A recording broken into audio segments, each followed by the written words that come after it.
жаңа Қазақстанды жаңа қазақ жасайды. Жоғары жақтан ешкім жасай алмайды. Бұл енді, құрметті ағайын, коммерциялық жоба емес. Бұл бізді хайп іздегеніміз емес. Танымалдылық Жандарбекте де менде де жетеді. Ол не береді танымалдық? Саясатқа араласайық деген амбиция жоқ қой. Тек қана өзіміз бала-шаға өсіріп отырған қазақ қоғамын сол азғындықтан тазалап алу. Менің негізгі мақсатым осы. Содан кейін екінші жоба жаңа Қазақстан, бұл ауқымды жоба.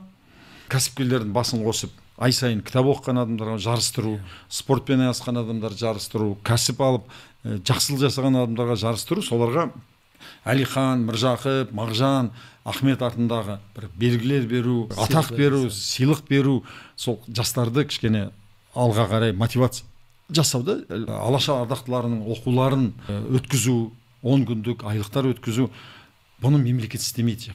Оны біз өзіміз істемесек, халық істемесе.